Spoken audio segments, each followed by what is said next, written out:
Good morning, अस्सलाम वालेकुम। Rising Pakistan में आपको कहेंगे खुश आमदीद। मेरे साथ है मोहम्मद शुएब, मेरे साथ है सबीन फारूक। राइजिंग पाकिस्तान में आपको कहते हैं वेलकम। इस दुआ इस उम्मीद के साथ कि आज का दिन बहुत अच्छा गुजरे। थोड़ी सी बात पहले मौसम की कर लेते हैं, चूँकि कहीं कहीं पर हो रही है बारिश और कहीं कहीं पर सिर्फ मौसम है बारिश वाला, और कहीं कहीं पर लोग सिर्फ बता रहे हैं कि रास्ता क्लियर है, अगर आप कहीं घूमने फिरने जाना चाहते हैं तो चले जाएं। तो इस पर हम ज़रूर ये बात करेंगे कि अगर चंद घंटों के लिए रास्ता खुला भी हो तब भी अगर मौसम ख़राब है तो फिर आपने अपना प्लान अकॉर्डिंगली करना होता है। ये बहुत इंपॉर्टेंट बात है, एहतियात करनी है। फ़ौरन नहीं चले जाते कि बच्चों की छुट्टियां हैं तो हमने जाना है, ठीक है ज़रूर जाएं, लेकिन ख्याल इस तरह से ज़रूर करें कि आपको ये पता होना चाहिए कि रोड्स खुली हैं कि नहीं, आपकी गाड़ी ठीक है कि नहीं। आप स्पेशली अगर फैमिली के साथ ट्रैवल करें तो आपको सारे प्रिकॉशंस लेकर जाना है, ताकि खुदा न खास्ता किसी कोई ऐसी अनहोनी ना हो जाए जिससे आप भी सफ़र करें और आपकी फैमिली भी सफ़र करे। एब्सोल्युटली। जो बात सभी ने हमने की ना, ये है रवैया। ये हमारा जो उम्मी रवैया होता है ना चीज़ों को लेकर, आज हमने इस मौजू पे डिटेल से बात भी करनी है। रवैया कितना इंपॉर्टेंट होता है हमारा चीज़ों को लेकर। अक्सर ये हम सभी बात करते हैं ना, कोई हादसा जब हो जाता है या कोई ऐसा वाक़या हमारे सामने आता है, उसके बाद हम इस पर ज़्यादा बात करना शुरू करते हैं कि अच्छा हमें अपने रवैयों पर नज़र षानी करने की ज़रूरत है।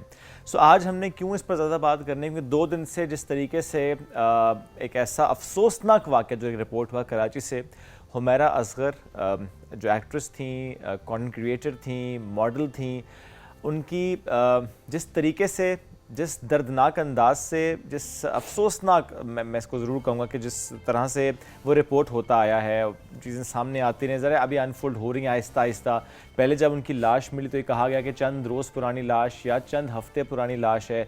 उसको जैसे जैसे अब चीज़ें सामने आ रही हैं, मालूम ये हो रहा है कि शायद कई महीने पुरानी उनकी लाश थी। अच्छा, हम उस पर नहीं जाते कि फैमिली का क्या रवैया था, क्योंकि उस पर बहुत सी बात हुई भी है। अच्छा कि फैमिली अभी कांटेक्ट में नहीं है या कांटेक्ट किया पुलिस ने, उन्होंने कहा कि हमारा कोई ताल्लुक नहीं है, हम उस पर बिल्कुल नहीं जा रहे। हमने बात करनी है एक ऐसे रवैये पे कि हमारे आसपास जो लोग, हमारे मोहल्ले के लोग, हमारे जो जिनसे कांटेक्ट आपका होता है, जो आपकी इंडस्ट्री के लोग होते हैं, क्या किसी को मालूम ही नहीं होता कौन किस हाल में रह रहा है, कि किसी को मालूम नहीं होता कि कौन क्या कर रहा है। चले मैं इस पे भी नहीं जाता, क्योंकि हम इस पे भी ये बात कर रहे हैं सबीन के। अच्छा, लेट्स नॉट स्कूल पीपल कि अच्छा आपने क्यों नहीं पूछा, अब आप क्यों इतना क्यों आप रो रहे हैं। हम बात ये ज़रूर करेंगे कि हम सबको जागने की ज़रूरत है कि ये हादसा आखिरी हो, ये वाक़या आखिरी हो, इस तरह से किसी का जाना आखिरी हो। इस पर बात करने की बहुत इंपॉर्टेंट। इससे पहले भी हमने एक वाक़या देखा कि कई हफ्तों पुरानी डेड बॉडी थी और बड़ी हमारी सीनियर एक्ट्रेस थी जिनकी बात की जाए, और बड़ा दुख हुआ देख के। ऑनेस्टली जब हम भी बात करें, शुएब बात करें, हमें बात करें, हमारे पास अल्फाज नहीं होते कि किस तरह से इसको बयान किया जाए, किस तरीके से इस पर बात की जाए। क्या ऐसी कोई बात ना कर दे जिससे किसी और की दिल आज़ारी हो जाए। बिकॉज सोशल मीडिया पे भी हम बहुत ज़्यादा देख रहे हैं कि फैमिली को बहुत ज़्यादा बैश किया जा रहा है, उनको बहुत ज़्यादा तनकीद का निशाना बनाया जा रहा है। हर एक की अपनी राय ज़रूर है, उस पर वाकई हमें बात नहीं करनी, बिकॉज यू नेवर नो कि पर्सनल रीजंस किसी की भी क्या है। बिकॉज बहुत सारी चीज़ें हर दूसरे दिन सामने आती हैं। कोई भी ऑफिशियल स्टेटमेंट इसके अलावा कि फैमिली ने रिसीव करने से डेड बॉडी मना किया है, जो पुलिस की तरफ से एक चीज़ हमारे सामने आई, बट इसके अलावा कोई भी ऑफिशियल स्टेटमेंट हमारे सामने नहीं आई। तो जितनी चीज़ें हमारे सामने, वो किसी की कही बताई हुई, किसी का पड़ोसी, कोई 10 साल पुराना पड़ोसी, कोई 5 साल पुराना पड़ोसी, या लोगों की अपनी जो अजम्पशंस हैं, अपना जो उनका एक फीडबैक है, वो लोग शेयर कर रहे हैं। बट पॉइंट ये है कि वाकई क्या हमें पता ही नहीं होता कि हमारा पड़ोसी कैसा है। मैं हैरान इस बात पे हूँ कि वहाँ पर पड़ोसियों को भी पता नहीं चला कि कोई है उस घर में या नहीं है, या दोस्तों को पता नहीं चला। ऐसा कैसे हो सकता है कि आपका कोई दोस्त ही नहीं है, स्पेशली अगर आप दूसरे शहर में सेटल्ड हैं, आपके दोस्तों को भी नहीं पता। शुएब, वाकई आप ये ज़रूर कह रहे हैं कि बात नहीं करनी चाहिए, इस बारे में मैं ये कहूँगी कि बात करनी चाहिए। उसकी वजह क्या है? वजह यह है कि हम जस्टिफिकेशंस देना शुरू कर देते हैं कि हम तो अपनी ज़िंदगी में बहुत बिजी थे, हमें नहीं पता। हम अक्सर ये बात कर रहे होते हैं कि उसने कांटेक्ट नहीं किया तो मैं क्यों पहल करूँ। ये हमारा रवैया जिसको बदलने की बहुत ज़्यादा ज़रूरत है। और प्लीज़ एक दूसरे पे चेक रखा करें, प्लीज़ नज़र रखा करें कि कौन किस हाल में है। आपकी इंडस्ट्री के लोग हैं, आपको देखना चाहिए कि अगर कोई रिस्पॉन्ड नहीं करा, किसी का नंबर बन जा रहा है, किसी को कॉल रिसीव नहीं हो रही, किसी का व्हाट्सएप बन जा रहा है, तो एटलीस्ट 2-3 दिन के बाद तो कम से कम उस पर चेक ज़रूर कर लें कि ऐसा आखिर क्या है कि कोई इंसान रिस्पॉन्ड नहीं करा। बिकॉज आए दिन हम, अल्लाह माफ़ करे, बड़ा बड़ा खौफ आता है, क्योंकि मरना तो हम सब ने है ना, लेकिन क्या कोई हमें पूछने वाला ही नहीं होगा? ये इस तरह की मौत का सोचकर बड़ा खौफ आता है कि हम सारी ज़िंदगी लोगों को खुश करने में लग जाते हैं। हमें होता है कि अच्छा ये पहने इनकी तरह, क्योंकि लोग ये पसंद करेंगे, सोशल मीडिया पे पिक्चर ऐसी अपलोड करें कि लोग पसंद करेंगे, हमारे रवैये जो हैं सोसाइटी में ऐसे होने चाहिए कि लोग हमें पसंद करें। हम अपनी खुशियों को कहीं ना कहीं पसे पुष्ट डाल रहे होते हैं। लेकिन वाकई जब आप एक रियलिटी देखते हैं ज़िंदगी की, तो रियलिटी यही है कि हर कोई अपनी ज़िंदगी में मगन है। शायद वो 1 मिनट का कमेंट आप पे करेगा और वो कमेंट करने के बाद वो गुजर जाएगा साथ से और अपनी ज़िंदगी में बिजी हो जाएगा। शायद लोग आपके बारे में इतना नहीं सोचते जितना आप लोगों के बारे में सोचते हैं। ये फ़िक्र आपको अपने बारे में ज़्यादा होनी चाहिए कि आपने ज़िंदगी में क्या करना है, ना कि ये कि लोगों का की सोचना चाहिए। तो ये कुछ सोचें हमारे जहनों में भी आती हैं, बिकॉज़ ऑनेस्टली हम सब बड़े डिस्टर्ब हैं। कल की बात की जाए, परसों, हम सब बहुत डिस्टर्ब हैं और बहुत हार्ट ब्रेकिंग सी न्यूज़ है, और हम सब यही सोच रहे होते हैं कि कैसे अपने आप को बदला जाए, क्या बेहतरी हम अपने अंदर ला सकते हैं, किस तरह से हम अपने अंदर चेंज ला सकते हैं। और ये चेंज हमसे ही शुरू होगा। किसी को ब्लेम नहीं किया जा रहा है यहाँ पे कि आपकी वजह से हुआ और आपने नहीं पूछा तो ये हुआ और वैसे हुआ। शायद हालात बेहतर होते अगर आप में से कोई पूछ लेता, शायद चीज़ें बेहतर होती कि पूछ लेते। वो हम बेहतरी की हम सब ख्वाहिश ज़रूर कर रहे होते हैं कि काश, ये लफ्ज़ जो है ना काश, ये हमेशा हमारे जहनों में, हमारे अंदर कहीं ना कहीं रह जाता है। हालांकि काश नहीं रहनी चाहिए, ये बिल्कुल ऐसा ही है। छोटी सी बात और जो हमने रवैयों की बात की सभी, जिससे हमने आगाज़ भी किया, इसमें ज़रूर ऐड करेंगे, क्या अब लाश को भी बेचना है? ये मैंने सवाल उठाया है। यूट्यूबर्स, कंटेंट क्रिएटर्स, वो तमाम लोग जो अपने सोशल मीडिया हैंडल्स पर उनकी तस्वीरें शेयर कर रहे हैं, वो वीडियोस शेयर कर रहे हैं, ये मेरा सवाल है, क्या आपने लाश को भी अब बेचना है? प्लीज़ इस पर सोचिए।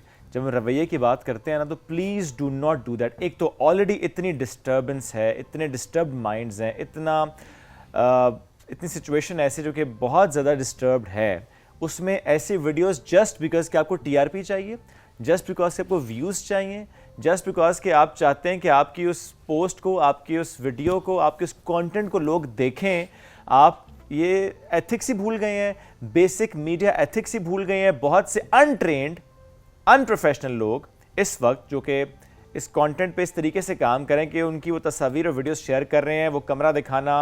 अच्छा, इसमें कुछ अहलकार भी जो कि वहाँ पर पहुँचते हैं, जिनका एक काम ही नहीं है कि वो इस तरह की तस्वीरें या वीडियोस बनाएं, वो वीडियोस बनाते हैं, लोगों तक पहुँचा रहे हैं, लोग आगे शेयर भी करें। प्लीज़ बी द बैरियर, मत शेयर करें ऐसी कोई वीडियो, ये बहुत ज़्यादा डिस्टर्बिंग वीडियोस होती है। रिस्पेक्ट करें, रिस्पेक्ट करें। जो लोग शेयर कर रहे हैं, वैसे ऑनेस्टली उनको बहुत ज़्यादा ना, उनके आई बी वेरी ऑनेस्ट, ना इतने शोज देखे जा रहे होते हैं, ना ऐसा सच उनको कोई जानता है, बट स्टिल बड़ा कम, शायद इक्का दुक्का लोग जानते होंगे, अपने सर्कल के कुछ लोग जानते होंगे। आप अटेंशन के लिए आप इस हद तक जा रहे हैं कि आप बॉडी की पिक्चर्स, उसकी वीडियोस शेयर कर रहे हैं, एंड देन जब आपको लोग कमेंट में जाकर मना कर रहे हैं कि मत करें, बेहुरमती होती है, मत करें, उनकी फैमिली हर्ट हो सकती है, मत करें। वो खुद शायद ये ना चाहती हो, हम में से कौन चाहेगा कि हम मर जाएं और उसके बाद हमारी डेड बॉडी जो है उसकी वीडियोस बना के, पिक्चर्स बना के, जब आप वल्नरेबल कंडीशन में, आप इस काबिल भी नहीं हैं, मतलब आप मर चुके हैं, और उसके बाद जो है आपकी वीडियोस इस तरह से सर्कुलेट करी हैं, कोई नहीं चाहेगा ना, आप भी नहीं चाहेंगे या आप भी नहीं चाहेंगी। तो उसके नीचे जस्टिफिकेशंस में देख रही होती हूँ, वो ये होती हैं कि हम तो सिर्फ इंफॉर्मेशन की वजह से ऐसे कर रहे हैं कि हमें इंफॉर्मेशन जो है वो लोगों तक पहुंचानी है, हमें फैक्ट्स बताने हैं। उस टाइम पर आप ऐसे कोई सुपरस्टार की तरह एक्ट कर रहे होते हैं कि आपने अगर ये इन्फॉर्मेशन ना दी तो लोगों तक तो ये इन्फॉर्मेशन पहुंचेगी ही नहीं, और आपकी जिम्मेदारी है। प्लीज़ खामोश रहें जहां आपका कंटेंट नहीं देखा जा रहा है, इट्स परफेक्टली फाइन। किसी अच्छी चीज़ पे काम करें, लोग ज़रूर देखेंगे। अटेंशन के लिए you don't need to do that. आपको वो कवर पेजेस लगाने की ज़रूरत नहीं है, आपको बड़ा बड़ा लिखने की ज़रूरत नहीं है, फजूल सनसनी खेज़ ना तो आपको कैप्शंस देने की ज़रूरत है।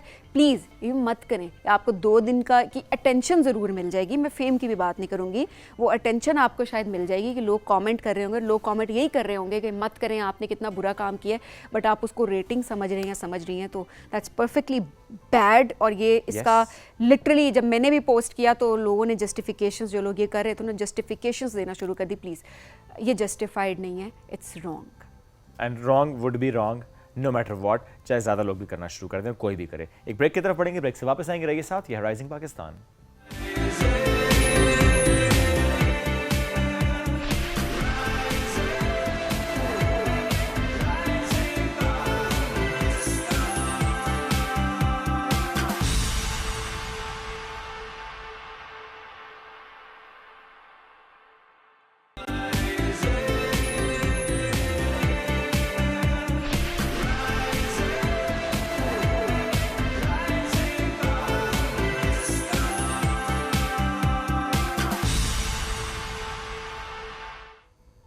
Welcome back. राइजिंग पाकिस्तान में एक बार फिर कहते हैं खुश आमदीद।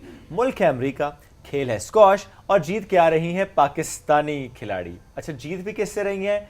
एक और पाकिस्तानी खिलाड़ी से, नॉट जस्ट अनदर पाकिस्तानी खिलाड़ी, अपनी बहन से जीत रही हैं। हम बात दो ऐसी बहनों की कर रहे हैं जिनसे हमेशा मिलकर बड़ा अच्छा लगता है। एक तो उनकी नोकझोंक बड़े मजे की होती है, सभी हम बड़ा एंजॉय करते हैं नोकझोंक को। हाँ। वैसे तो उनकी पूरी फैमिली, बल्कि सारी बहनें ही माशाल्लाह जिस तरीके से वो खेलती हैं। तो हम बात करें महानूर अली की और सैरिश अली की, और टूर्नामेंट है जनाब US junior gold squash tournament, जिसमें सैरिश ने लिया है gold medal against Mahnoor. Under 15 category में दोनों बहनें मद्दे मुकाबिल थी और जिसमें सहरिश जीत गई हैं और महानूर जो है वो रनर अप। 2-3 सेट अब में ये सवालात कुछ जहन में ये जरूर आ रहे होते हैं कि घर में दुआएं किसके लिए चल रही थी घर वाले किसको सपोर्ट कर रहे होते हैं, कि घर वाले डिवाइडेड थे कि नहीं थे, घर वाले डिवाइडेड थे कि नहीं थे। और फिर जाहिर सी बात है, एक अच्छी बात यह है कि देखिए दोनों अपनी अपनी जगह कम्पीट किया उन्होंने और दोनों फाइनल में पहुंची हैं और फिर आगे बढ़े हैं। अच्छा, क्योंकि सैरिश का तो मैं, हाँ बिल्कुल फैमिली का रोल अच्छा इसमें। सैरिश का मैं देखा था कि 3 gold medals back to back USA में माशाल्लाह मई जून 2025 में। अदरवाइज अगर बाकी इनके एजाज़ात की बात करें तो सिर्फ मैं ये एशियन जूनियर चैंपियनशिप की बात करूँ जो कि कोरिया में हुई थी, इसमें सिल्वर मेडल हासिल किया था महानूर ने, फर्स्ट पाकिस्तानी जिनके पास ये मेडल। और इसके बाद सैरिश की बात करें उसमें उनका ब्रॉन्ज मेडल था। लगता है कोई बदला चुकाया है सैरिश ने। तो वेलकम करते हैं सैरिश और महानूर को। अस्सलाम वालेकुम, जब कैसे हैं दोनों? वालेकुम अस्सलाम, थैंक यू सो मच। हम तो भाई दोनों को मुबारकबाद देंगे, ट्रॉफी तो घर ही आई ना, मेडल घर आया। अच्छा, इसमें ये भी है ना, बहन को भी तो कह सकते हैं मुबारक होगी आपकी बहन जीती है, लेकिन नहीं, आपको भी खुशी ज्यादा ही होगी मानू, राइट? बिल्कुल, चाहे जो भी जीते, मैंने अपना बेस्ट दिया। हाँ। शायद वो अच्छा खेली इस वजह से वो जीती, तो जो जीता पाकिस्तान मेडल आना है, घर मेडल आना है, सेम। अच्छा, हमें अभी तो चले, हम ना एक के बाल बंधे हुए हैं, एक के बाल खुले में, तो हम थोड़ा सा डिफरेंशिएट कर पा रहे हैं, वरना डिफरेंशिएट करना बड़ा मुश्किल होता है। सो ये उस कंपटीशन में भी होता है महानूर, बल्कि सारे आप बताएं। सो फॉर एग्जांपल जैसे ये कमेंट बहुत कॉमन होता है कि कौन महानूर है कौन सैरिश है, ये होता है। हमसे बहुत सारे लोग पूछते हैं कि आप लोग ट्विन्स हैं, आप लोग में से बड़ा कौन है, और कभी कभी हमारे नाम में भी कोई महानूर को सैरिश कह देता है, मुझे महानूर कह देता है। तो आप भी यूं कर सकते हैं ना, अगर हार भी जाए कोई तो आप सिंपल है, आप कहें नहीं मैं तो जीती हूँ, मैं किसी को पता कौन महानूर है कौन सैरिश है, आप मुबारकबादें वसूल कर लिया करें। वो मेरा ख्याल है इन्होंने की भी होंगी। ओके जी, सर थोड़ा सा टूर्नामेंट के बारे में बताएं, किस तरह से आप लोग पहुंचे कि दोनों बहनें मद्दे मुकाबिल, और उसके बाद क्या सिनेरियो था वहाँ का? तो ये US का पूरा सर्किट था जूनियर इवेंट्स का, गोल्ड इवेंट्स का। तो हमने पहले राय जूनियर ओपन खेला जो न्यूयॉर्क में था, उसमें हम दोनों ने पहली बार कम्पीट किया। थोड़े से डरे हुए थे, मतलब कि किस तरह न्यू प्लेयर्स होंगे, मतलब US के प्लेयर्स काफ़ी ज़्यादा अच्छे हैं। तो हम दोनों की अलग अलग ड्रॉ में आए थे। मानू अंडर 13 खेलती है, लेकिन वो सीनियर खेल रही थी, मेरे साथ अंडर 15 खेल रही थी। हम दोनों की कैटेगरीज अब डिफरेंट होगी। पहले हम लोग सेम कैटेगरी में थे। अच्छा, अब कैटेगरी बदल गई है। हाँ, मेरी 15 है, इसकी 13 है। ओके, तो है तो 13 लेकिन इसमें अंडर 15 आ गई। इसमें वो 15 खेल रही थी, राइट। तो हम दोनों का आपस में फाइनल आया और मैं फाइनल जीती। तो नेक्स्ट फिर हमने लिहाज करता छोटी बहन के सामने। दरअसल गेम में हम लोग अब अपना अपना खेलते हैं, गेम में हम लोग सिस्टर्स नहीं देखते और अपनी बेस्ट गेम खेलते हैं, और जो अच्छा खेलता है फिर वही जीतता है। अच्छा, देखें चूंकि ज़ाहिर जब से आपने खेलना शुरू किया दोनों को पता है एक दूसरे की स्ट्रेंथ्स का, वीकनेस का पता है, हर एक मूव का ना कि अच्छा ये बॉडी लैंग्वेज क्या डिफाइन करे कि अब क्या होने वाला है। सो लगता है आपने ज़्यादा पढ़ लिया इनको, ऐसे ही है सैरिश? आपको ज़्यादा बेहतर पता चल गया अच्छा कैसे इनको हराना है? या आपकी ट्रेनिंग जो है वो दरअसल- इनसे ज़्यादा थी, आपने पहले खेलना शुरू किया, ये एक फैक्टर है? नहीं, मानू ने मुझसे 2 साल पहले खेलना स्टार्ट Yes. किया एक था। साल। आपने लेट 2 स्टार्ट किया, साल। इन्हें एक शुरू हो गई। ठीक है, एक साल पहले खेलना शुरू 1.5 साल कर लेते हैं ना। डेढ़ ठीक है, बीच बीच बीच का में ना, रास्ता आपकी ना उनकी 1.5 साल पहले खेलना शुरू किया था। है भी और नहीं भी, राइट? ओके। तो मानू अंडर 11 नंबर 1 थी, मेरी बड़ी बहन मैविश भी खेलती थी, शायान भी खेलता था, मेरा बड़ा भाई। उसके बाद जब मैंने इन तीनों को देखा तो मेरे पापा ने कहा कि आप भी ज्वाइन कर लो। मैं कोई और स्पोर्ट ज्वाइन करना चाहती थी, लेकिन फिर मैंने इनको देखा कि ये लोग कितना सब कुछ आप क्या अचीव करना कर रहे चाहती हैं। थी वैसे? मैं रेसिंग में जाना चाहती ओके, एथलेटिक्स एथलेटिक्स, एथलीट बनना। अभी भी खैर चले एथलीट ही है। एथलीट ही हैं, लेकिन Almost. मैं भी बल्कि आप कुछ और स्क्वाश करना उससे चाहती ज़्यादा बहुत ज़्यादा मुश्किल है, उसमें दिमाग भी यूज़ करना पड़ता है, बॉडी भी यूज़ करनी पड़ती है, मतलब उससे थी। ज़्यादा नहीं, क्या काफ़ी मतलब हार्ड है इस ट्रेनिंग। बात में? बाकियों में दिमाग इस्तेमाल नहीं करना पड़ता। मतलब उसमें तो आपको हार्ड ट्रेनिंग करनी होती है, ये नहीं सोचना होता कि बॉल किधर आएगी, किधर जाना है। मतलब स्क्वाश में माइंड बहुत ज़्यादा यूज़ करना है, किधर कौन सा Yes. शॉट मारना है। Yes, that's true. प्लेयर को भी रीड करना पड़ता है, बॉल को भी देखना पड़ता है कि बॉल किधर जा रही है, अपनी स्टेपिंग को भी देखना होता है, बहुत सब कुछ नोटिस करना हाँ, है। तो जाहिर सी बात है, बहुत सारे फैक्टर्स होते हैं, बहुत जिसको- एक्टिव रहना पड़ता है। बहुत एक्टिव रहना पड़ता है। अच्छा, बहुत सारे लोग होते हैं जब भी कोई काम कर रहे होते हैं वो जोन आउट हो जाते हैं। हमारी जनरेशन का, आपकी जनरेशन का एक ही कहूँगी- जनरेशन है, तकरीबन नहीं, वो थोड़ी जेन जी है। तो थोड़ा सी फर्क है ना। नहीं, थोड़ा नहीं है, थोड़ा ज़्यादा ही है। लेकिन जो आपकी जनरेशन हो या हमारी जनरेशन हो, जोन आउट हो जाते हैं, हम फोकस नहीं कर पा। जैसे आपने कहा ना कि अटेंटिव रहना होता है, फोकस आपने करना होता है। आजकल जो है बहुत सारी चीज़ें हम नहीं कर पा रहे होते, क्योंकि कहते हैं कि हम फोकस नहीं कर पा रहे हैं, हम बिल्कुल अटेंशन डेफिसिट है, हमें समझ नहीं आ रही होती। आप क्या कोई एक्सरसाइजेज आप लोग भी करते हैं, माइंड एक्सरसाइजेज हों, किस तरह से बाकी सारी चीज़ें जो हैं उनको ब्लॉक करना पड़ता है माइंड में, और फोकस आपकी गेम पे होता है कि आपके फ़ौरन रिफ्लेक्सेस और फिर अटेंटिव रहना होता है? बिल्कुल, हम लोग मैच से पहले एक ब्रीथिंग एक्सरसाइज होती है, वो करते हैं ताकि माइंड बिल्कुल फोकस हो। और अपने गेम प्लान को दोबारा जब तो माइंड में लाते हैं, फोकस सिर्फ गेम पे ही होता है। मैच से पहले फ़ोन नहीं यूज़ करते ताकि माइंड डिस्ट्रैक्ट ना हो। और ट्रेनिंग में भी फोकस रहना पड़ता है, क्योंकि आप ट्रेनिंग अच्छी नहीं करोगे तो आपका मैच पे भी वही लेज़ी खेलोगे, आप जो तो है भाग नहीं पाओगे। तो हम लोग ट्रेनिंग में भी उतना ही अटेंशन देते हैं जितना हम लोग मैच में देते हैं, कि आप ट्रेनिंग अच्छी करोगे तो मैच में भी अच्छा परफॉर्म करोगे। तो अच्छा, फोकस रहना चाहिए हमारा मैच पे। मैच से पहले सब कुछ बिल्कुल ख़त्म, किस चीज़ पे फोकस नहीं करते, गेम प्लान पे, स्ट्रेटजी पे, प्लेयर पे, और जैसा हम लोग मेहनत किया है उस पे उसको परफॉर्म करने पे। सरिश, आपकी भी सेम स्ट्रैटेजी होती है या आप बिल्कुल, लेकिन differently? मैच के बीच में जब मैं दिमाग बिल्कुल ब्लैंक हो जाता है, कुछ समझ नहीं आ रहा होता, तो फिर हमारे कोच ने हमें समझाया, कोच खामा खान ने। हमने 2 महीने वहाँ पर यूएस में ट्रेनिंग की है K2 स्क्वाश में। तो उधर सर ने कहा था जैसे ही गेम प्लान सब कुछ भूल जाए, बेसिक्स पे आ जाओ, बेसिक लेंथ क्रॉस बस वो चलाओ, तो फिर खुद ब खुद गेम दोबारा रिदम बन में आ जाती जाता है mind. What is that breathing exercise आप जो बात कर रही थी किसी भी गेम से पहले? हम इसलिए पूछ रहे था कि अगर आप भी फोकस नहीं कर पा रहे तो हो सकता है ये ब्रीथिंग एक्सरसाइज आपको हेल्प हम करे। भी व्हाट सीखें। Is that? या हमें भी जरूरत है ना। एक्चुअली हम सीखना चाह रहे हैं। ये मैंने पूछा था, हमारी एक इंटरनेशनल प्लेयर आई थी K2 स्क्वाश में, हमें कैंप देने, तो उनसे मैंने पूछा था। तो फिर मैंने उसके बारे में सर्च किया, तो मैं भी ट्राई करती हूँ मैच से पहले। ये होता है आई थिंक 5 सेकेंड्स इनहेल होता करके है, रोकनी है और फिर रोकनी है, Okay. और फिर एक्सेल करनी है स्लोली स्लोली स्लोली और फॉर कितने बार लाइक करना 3 है? सेकेंड्स। आई थिंक रेपिटेशन इसकी आप जितनी भी चाहो, जब तक Okay. आपकी एंजाइटी सब कुछ रिलैक्स ना हो जाए, जब तक आपको फील ना हो कि आपका एंजाइटी लेवल थोड़ा डाउन हो गया। सिंपल है जी, वो जो बताया आपने, हम सब मिलकर करते भी हैं।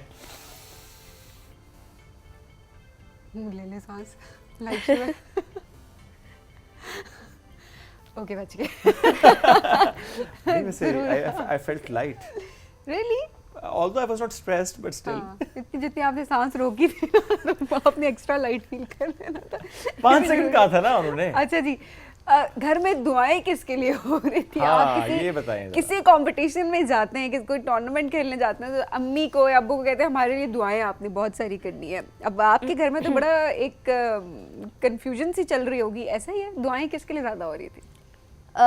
मम्मा तो सबके लिए दुआ करती है, सबके लिए बराबर इक्वल, क्योंकि हम सब उनके बच्चे हैं लेकिन ऑफ कोर्स। किसी एक ने तो जीतना था ना अब उसमें। लेकिन अब जिसने ज़्यादा मेहनत की होती है, जिसने ज़्यादा डेडिकेशन से प्रैक्टिस की होती है, तो वही जीतता है। तो लेकिन दुआ तो सबके लिए होती है। ऑफ कोर्स पापा भी चाहते हैं कि अगर उनके पास में हो कि दोनों जीत जाएं, दोनों के पास गोल्ड मेडल है, तो वो यही नहीं, चाहेंगे। ये हो लेकिन गया ऐसा जी, हो नहीं सकता। पॉलिटिकल सियासी जवाब हो गया। अब जरा गैर सियासी जवाब की तरफ आते हैं। ज़ाहिरिश, किसके लिए ज़्यादा दुआएं हो रही थी? कोई ज़्यादा इंक्लाइंड होता है ना किसी एक की तरफ, अच्छा ये जीत जाए कोई बात नहीं। नहीं, ऐसा बिल्कुल नहीं। मम्मा बिल्कुल इक्वल, मतलब सबको उन्होंने घर जाना अटेंशन है। देती है और वो कहती है कि हम सब जीते हैं क्योंकि हम सबको इक्वल हाँ प्यार बट करते चले हैं। आप तो जीती, आपको तो चले फोन पे आई एम श्योर के जिस तरह से उन्होंने मुबारकबाद दी होगी। आपको क्या कहा जब आप नहीं जीती, बट स्टिल यहाँ तक पहुँचना, इतना आगे Runner up, तक आना, it's a big deal. yes it is। मुझे मम्मा ने कहा कि खैर है बच्चे, आप दोनों में से जो भी जीते घर ही ट्रॉफियाँ नहीं। मैंने कहा मुझे तो ट्रॉफी नहीं मिलनी ना। अच्छा, आप मतलब sad गोल्ड हुई थी? मेडल तो मुझे नहीं मिलना। घर तो आप लोग के पास तो दोनों ट्रॉफीज आएंगी, लेकिन इंडिविजुअल, क्योंकि स्क्वाश इंडिविजुअल गेम है। Yes। तो अब ये जीती तो इसके पास टाइटल्स आएंगे। इवन तो हम सिस्टर्स हैं, लेकिन हम दोनों एक बंदा नहीं है। हाँ, बात तो सही है। ऑफ कोर्स सेपरेट आएंगी। अच्छा, कभी होता है हम सिबलिंग्स में देखते हैं ना, थोड़ी सिबलिंग्स राइवलरी और सिबलिंग्स जेलसी इस जनरेशन में ज़्यादा है ना जी, क्या करें, हमें नजर आता है। सो इन योर केस ये है? ऐसा नहीं है क्योंकि बहुत सोच के जवाब नहीं वो कहीं मेरी साइड से तो नहीं है। नहीं, आपकी नहीं, साइड से मतलब, नहीं है। आपकी साइड से हम लोग बिल्कुल चाहते हैं कि मैं जीतूं, वो अब जीते जो भी टूर्नामेंट हो, और जो नहीं जीते तो फिर एक दूसरे को तंग भी करते हैं कि तुम तो उससे हार गई और तुम क्या खेलोगी, और मतलब तुम्हें और भी मेहनत चाहिए। तंग करते एक दूसरे को, लेकिन जेलसी क्योंकि होनी नहीं चाहिए। नहीं होनी स्पोर्ट्स है, तो जो भी जीते हमें उसके लिए भी खुश होना It should be चाहिए। healthy competition। हाँ, Yes। जेलसी वैसे भी एक नेगेटिव फीलिंग होती है, वो नहीं होनी चाहिए। हम लोग एक बिल्कुल। दूसरे को बहुत ज़्यादा सपोर्ट करते हैं हर एक मैचेस में। और ये जो एशियन जूनियर हुआ था, तो ये हम दोनों की डिफरेंट कैटेगरीज थी। Yes। मैं अंडर 15 खेली थी जिसमें मैं मैं ब्रॉन्ज under लेकर 13। आई हूँ, और ये अंडर 13 में फाइनल खेली है। तो मैंने इसके लिए इतनी चीज़ हमारी इतना से सपोर्ट किया, और लास्ट पॉइंट तक मैं दुआई करी थी कि जीत जाए। वो कैटेगरी डिफरेंट थी ना, जी। इसलिए आप आपने कहा ठीक है। वरना इस वाले टूर्नामेंट में तो दुआएं बड़ी मुश्किल थी ना उसके लिए। इसमें तो बंदा अपने लिए दुआ कर रहा होता है, मैं जीत जाऊं। सही बात है। ऐसे बाकी बहन भाई आपकी, क्योंकि वो भी प्रोफेशनल हैं, उन्होंने क्या बताया? कोई स्ट्रेंथ एंड वीकनेसेस बाद में बताई आप दोनों को? कि किसने कहाँ पे गलती की? महानूर की स्पेशली आपको बताई होंगी कि कहाँ पे तुम्हें क्या करना चाहिए था, बिकॉज वो भी प्रोफेशनली खेल रहे हैं। बिल्कुल। मेरी बहन, जो बड़ी बहन है, वो भी ऑस्ट्रेलिया में है, वो खेल रही है टूर्नामेंट PSA का, प्रोफेशनल स्क्वाश जो टूर्नामेंट्स होते हैं। तो उसने भी बहुत समझाया, वो हम दोनों को सपोर्ट कर रही थी, लेकिन कभी वो सैरिश की साइड पे होती है, कभी मेरी साइड पे, कभी बाबा मेरी साइड पे होता है, मतलब वो दोनों साइड्स देते हैं। तो उसने समझाया, कोच ने खास करके समझाया कि इट्स ओके, आप आपस में ही आया और आप अच्छा खेली, और मेरी कुछ मिस्टेक्स थी, और उन्हें ये भी बताया कि आपको इससे डबल मेहनत करनी पड़ेगी अगर आपको जीतना है। कोई एक मोमेंट आप दोनों से पूछूंगा, सैरिश आप भी महानूर के, उस टूर्नामेंट का, उस फाइनल का एक मोमेंट जो आपके फौरन माइंड में आता है, अच्छा ये वो मोमेंट था जिसमें हो सकता है आपको लगता हो कि ये मोमेंट था जो डिसाइसिव था, जिसमें मैं जीत गई, आपको लगता होगा ये वो मोमेंट था जहां मैं गलती कर गई। What is that particular moment? Well, बहुत मिस्टेक्स तो होती है सबसे, तो मिस्टेक्स हुई मुझसे बहुत। मैंने फिर अपना मैच वीडियो रिकॉर्डिंग भी देखी कि मुझसे जो मैंने गलत किया, जो स्ट्रेटजी से जहाँ पे मुझे जो है तो अटैक करना चाहिए था, जहाँ पे डिफेंड करना चाहिए था, मैंने वो अपना मैच देखा, तो उससे भी मुझे बहुत कुछ पता चला कि नहीं, मैंने जो है तो जैसे मैं स्ट्रेटजी बना के गई थी, मैं उससे थोड़ा सा ऑन एंड ऑफ हुई। लेकिन हाँ, तो बस फिर मैंने अपना मैच देखा, फिर मैंने सर को भी बताया कि ये मिस्टेक्स हुई, तो उन्होंने कहा इंशाल्लाह हम इस पे काम कर लेंगे। इंशाल्लाह। क्या लगता है उनकी गलतियां थोड़ी सी हो गई थी जिसकी वजह से गड़बड़ हो गई, या आपको लगता है कि आप पता था आपको कहाँ गलती करेगी? हम दोनों बिल्कुल इक्वल जा रहे थे, मतलब बहुत ज़्यादा ही इक्वल जा रहे थे। एक पॉइंट से आई गेस मैं जीती हूँ। बिल्कुल। तो हम दोनों का 3-2 हुआ था, और 1-2 पॉइंट से की डिफरेंस थी। बाकी किसी मोमेंट के लगा सॉरी टू इंटरप्ट के हार जाऊंगी? नहीं, ऐसा तो नहीं था क्योंकि शुरू से पता था जीत जाएगी। आपके माइंड में से क्या था? नहीं, गिव अप नहीं करना था ना। मैं सोच रही थी कि मैं हारूं भी तो लास्ट पॉइंट तक खेलूंगी। मैंने भी लास्ट तक नहीं सोचा कि मैं मतलब हारूंगी, या हारने का तो माइंड में था ही नहीं, कि बस अच्छा खेलूं, चाहे कुछ भी हो, अगर वो जीते या मैं जीतूं, लेकिन बस अच्छा खेलना है, प्रूव करना है कि मैं ये देखिए, ये पॉजिटिव थिंकिंग है, ये हेल्दी कंपटीशन है जो कि होना भी चाहिए, चाहे एक घर में ही क्यों ना हो। ये तो देखिए एक घर की बात थी, घर में तो ज़्यादा होता है कि क्या करें क्या ना करें, तो ये वाली चीज़ बहुत ज़्यादा होती है जो कि वैसे आपकी पूरी शख्सियत को डिफाइन कर रही होती है। That's very true. That's very true. मानो Sarish, we're so proud of you. पूरा पाकिस्तान आप पे फख्र करता है जिस तरीके से आप लोग स्क्वॉश के मैदान में माशाल्लाह आगे जा रहे हैं, ना सिर्फ आप इस खेल में, लेकिन जब आप किसी और मुल्क में जाते हैं, वहाँ पे ज़रा डिफरेंट एथलीट्स से आपकी मुलाकात होती है, आप अपनी स्ट्रेंथ वहाँ पे शो करके आते हैं, अपना टैलेंट शो करके आते हैं, पाकिस्तान का नाम रोशन करते हैं, तो ये इससे बड़ी क्या अचीवमेंट होगी। Thank you very much for joining us today, it was nice having you. जब आते हैं बड़ा मज़ा आता है। ब्रेक की तरफ बढ़ेंगे, ब्रेक से वापस आएंगे, रहिए साथ। ये है राइजिंग पाकिस्तान।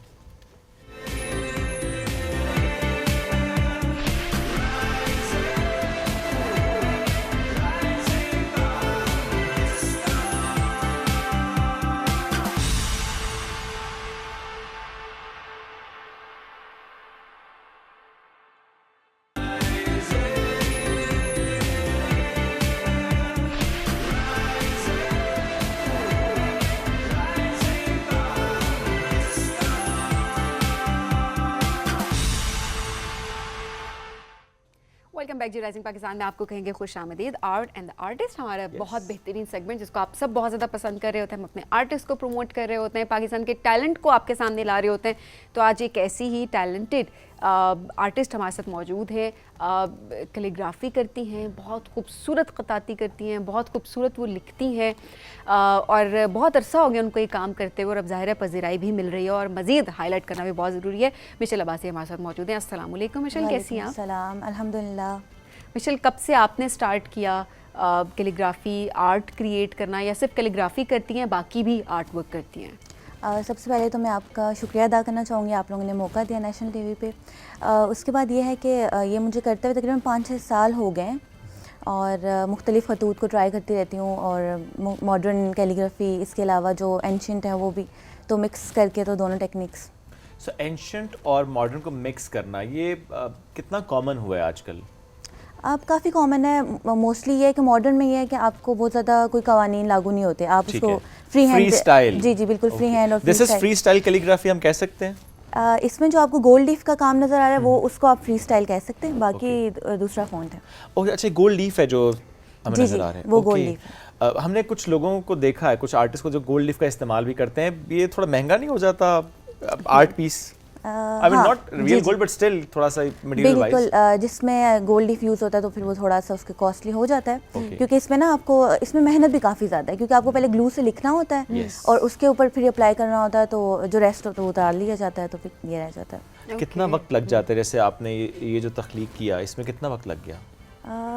अगर मैं कॉन्स्टेंटली बैठ के काम करूँ तो इसमें तकरीबन 5-6 घंटों में हो जाता है। अच्छा, लेकिन असल में ऐसा होता नहीं है, क्योंकि अब आवाज़ आ जाती है ना कोई जी जी, आवाज़ भी आ जाती है, और अक्सर मेरे साथ ये होता है कि जैसे अब इसकी मैं बात करूँ तो ये शायद बैकग्राउंड मैंने 2-3 बार दोबारा पेंट किया है, क्योंकि अक्सर ही जब जैसी कोई चीज़ कंप्लीट होती है और मैं इतनी एक्साइटेड हो जाती हूँ और फिर कोई ना कोई गलती हो जाती है, तो फिर मुझे वो दोबारा करना पड़ता है।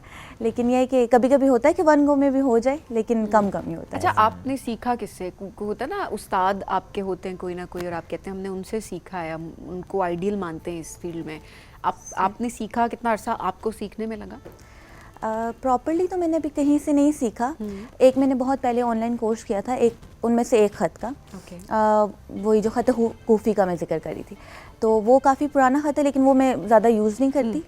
अभी मैंने एक ऑनलाइन कोर्स में दोबारा एडमिशन लिया था, लेकिन वो भी कुछ मसरूफियात की वजह से मैं नहीं कर पाई, लेकिन बाकी है कि ट्यूटोरियल्स वगैरह से देख के यूट्यूब से सीखा, मतलब प्रॉपर्ली कहीं से नहीं सीखा। ख़त कूफ़ी is very difficult. Yes, it is. अच्छा, कौन कौन से ख़त हैं जो आप कहती हैं कि अच्छा ये ख़त पाकिस्तानी कॉन्टेक्स्ट में, अच्छा ये ख़त थोड़े डिफ़िकल्ट हैं, सीखना भी, उन पर काम करना भी, और लोगों के एतबार से भी जो उसको पढ़ते हैं फिर? अच्छा, ख़त सुलुस जो है वो बहुत यूज़ होता है, जैसे आप देखें मसाजिद में जो आराइश की जाती है उस हवाले से भी, तो वो थोड़ा मुझे मुश्किल लगता है। इसके अलावा ख़त दीवानी है, वो काफ़ी कॉम्प्लिकेटेड है। ख़त नस्ख जो है वो वाला होता है जो नॉर्मल जो हमारे कुरान मजीद के नुस्खों में इस्तेमाल किया जाता है। तो इस तरह मुख्तलिफ अक़साम हैं। लेकिन तो हम चाहेंगे साथ साथ ज़रा हम काम भी दिखा रहे हैं, आप उसको भी एक्सप्लेन करती जाएं कि कौन सा आर्ट पीस आपका, कौन सी कैलीग्राफी, कौन से ख़त में है, सो दैट हम मज़ीद जान भी सकें। ठीक है, इसमें ख़त सुलुस का ही इस्तेमाल किया गया है, और इसकी इंटरेस्टिंग बात मैं आपको बताऊं तो इसमें जो डिफरेंट बॉक्सेस बने हुए हैं उनमें से जो डार्क हैं वो तो एक्रेलिक पेंट है, बाकी जो लाइट है वो कॉफ़ी से बनाया हुआ है। कॉफ़ी से बनाया हुआ है? जी जी, ये कॉफ़ी से बनाया है। असल में जो मुझे ये क्लाइंट ने कहा था कि उनको चाहिए, तो फिर वो शेड मुझसे बिल्कुल नहीं बन रहा था और मैंने बहुत बार ट्राई किया, फिर आखिरकार मुझे कॉफ़ी से वो शेड मिल गया। तो ये कॉफ़ी लाइफ होती है, आई मीन कॉफ़ी का इस्तेमाल करना रंग के लिए लाइफ होती है? हाँ, क्योंकि इसके ऊपर फिर वार्निश इस्तेमाल किया ना, तो वो फिर सेफ हो जाता है। तो वो सेफ हो गया वो। अच्छा, ये अब इस पे आ जाते हैं, नेक्स्ट वन। ये भी गोल्ड लीफ कैलीग्राफी है, इसमें मोहर नबूवत बनाई गई। ये इस आप सल्लल्लाहु अलैहि वसल्लम की अंगूठी का डिज़ाइन था।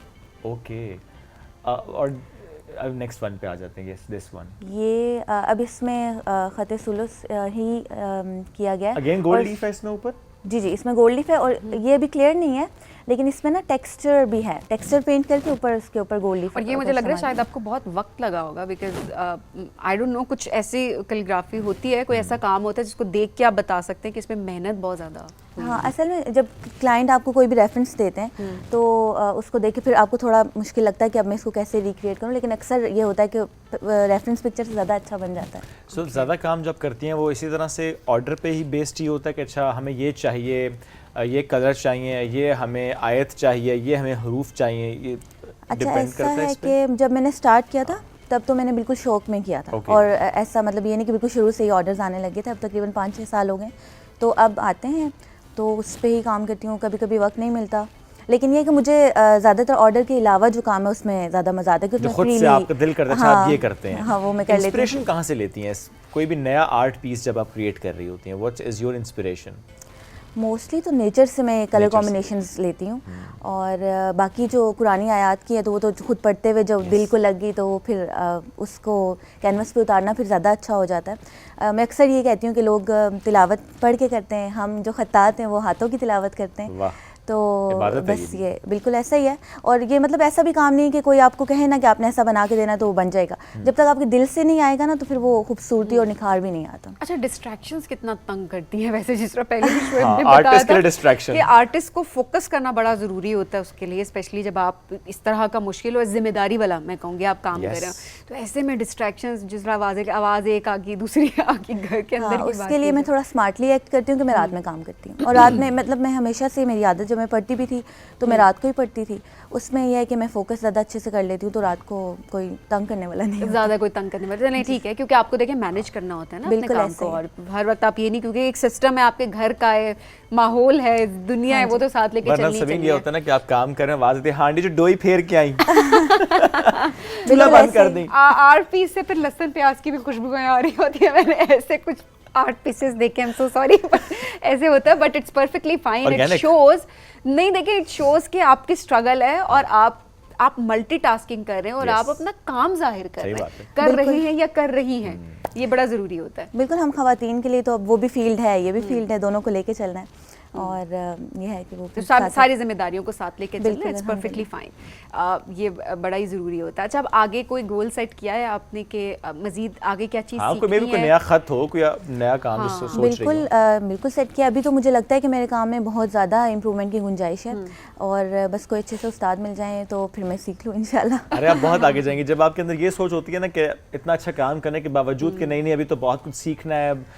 दैट शोज कि आपने बहुत आगे जाना है। जहाँ पे आपने ये सोचना शुरू कर दिया ना कि जी, मुझे मेरे से ऊपर ये बड़ी ये सोच आपको आगे नहीं, ये आपको ग्रो नहीं करने देती है, आपको वहीं पर रोक देती है। अच्छा, सोशल मीडिया पे ज़ाहिर है आप एक्टिव ज़रूर होंगी, और सोशल मीडिया पे भी वहीं से ऑर्डर्स भी आ रहे होते हैं। अब एक बहुत बेहतरीन एक तरह से प्लेटफॉर्म है, और एक तरह से एक मीडियम है ना, आप कनेक्ट कर रहे होते हैं अपनी ऑडियंस के साथ भी। अच्छा, अब आपने आर्ट पीस बनाया, क्या ये भी अब इस दौर में एक चैलेंज ज़रूर है कि आपने उसको इतना ही खूबसूरत उसकी पिक्चर बना के उसके बाद आपने उसको अपलोड करना है, वो एक अलग स्किल है जो कि आपको उसके साथ सीखनी ज़रूर होती है। क्या ये प्रेशर फील होता है आपको आज के दौर में? बिकॉज मैं कहूँगी कि वैसे चीज़ जैसे जितनी मर्जी अच्छी दिखती हो, बट एक वो वाला जो कंपटीशन है वो एक बड़ा डिफरेंट किस्म का कंपटीशन है। हाँ बिल्कुल है, लेकिन अच्छा, मुझे ना फोटोग्राफी का शौक़ भी है, तो फिर मुझे तो बड़ा मज़ा आता है फिर मैं अपनी चीज़ों को अच्छे से प्रेजेंट करूँ, और यह है कि अच्छी अच्छी पिक्चर्स लूँ, तो फिर वो मुझे कोई प्रेशर फील नहीं होता, मुझे बड़ा मज़ा आता है, तो मैं वो काम कर लेती हूँ इजीली। एग्जीबिशंस भी होती हैं, पार्टिसिपेट करती हैं? जी जी बिल्कुल, मैंने और भी काम हम साथ दिखा रहे हैं रावलपिंडी आर्ट काउंसिल में 3 बार एग्जीबिशन किए, माशाल्लाह। उनमें से 2 सोलो थे वाओ। और 1 ग्रुप में था। और किया आपने भी सिर्फ पिंडी में ही है एग्जीबिशन? जी जी अभी सिर्फ पिंडी में किया। ओके, अच्छा इसके बारे में कुछ बताएंगी हमें? अच्छा, ये तो अशरा ज़ुल्हिज्जा में सिंपल जो ग्लॉस शीट होती है उस पे कलम से लिखा गया था। कलम से लिखा गया है। जी। ओके। अच्छा, इसके लिए जो मटेरियल होता है थोड़ा सा हम उस पर भी बात करते हैं कि जैसे जो लोग स्टार्ट कर रहे हैं कैलीग्राफी या कोई भी आर्ट, तो जो मटेरियल होता है वो चूज़ करना ये कितना इम्पोर्टेंट होता है कि अच्छा मटेरियल ये होना चाहिए ताकि थोड़ा सा लास्टिंग हो वो? बिल्कुल, असल में ये तो आपको एक्सपीरियंस के साथ आता है। और शुरू में जैसे मैं भी जब मैंने स्टार्ट किया था तो वो कैनवसेस शायद इतने अच्छे नहीं थे और वो पेंटिंग्स अब तक उस तरह से सेफ़ नहीं रहती। फिर इस तरह आपको अच्छे मटेरियल यूज़ करना, पेंट्स आपके अच्छे हों, फिर उनको थोड़ा वक्त दें बैठने के लिए उस कैनवस पे, उसके अलावा आप वार्निश अच्छा इस्तेमाल करें। तो ये कुछ फेलो आर्टिस्ट ने गाइड किया, कुछ मैंने खुद एक्सप्लोर किया। अच्छा, होता है ना, आप बाद में सीख भी रहे होते हैं, आप एक क्रिएट करते हैं, अच्छा आपको लगता है नहीं यार इसमें मैंने ये गलती कर दी है मटेरियल सिलेक्ट करने में, या उसके बाद जो आपने वार्निश की बात की, कोई ऐसा मटेरियल जो कि उसकी लाइफ को बढ़ा रहा है, आपने वो अगर सही इस्तेमाल नहीं किया तो आपको अंदाज़ा हो जाता है कि वक्त के साथ ये इसलिए ख़राब हो चुकी है, आप मैंने ये गलती की थी, and by those mistakes you actually learn और आप आगे बढ़ रहे होते हैं। Michelle, thank you so much for joining us today. बहुत ज़बरदस्त माशाल्लाह आपका काम है, जिस तरह सराज ने दिखाया भी है, ये सेगमेंट जिस तरह सभी आपने भी कहा ना बड़ा पसंद किया जाता है, आर्ट एंड द आर्टिस्ट। हम इंशाल्लाह एक और सेगमेंट में भी किसी और आर्टिस्ट से आपकी मुलाकात करेंगे। अभी हम ब्रेक की तरफ बढ़ें, जब ब्रेक से वापस आएंगे तो एक और बहुत इंपॉर्टेंट मौजू है, बल्कि कहना चाहिए 99.99% लोगों का वो मौजू है, करेंगे उसके बाद उस पर बात ब्रेक के बाद।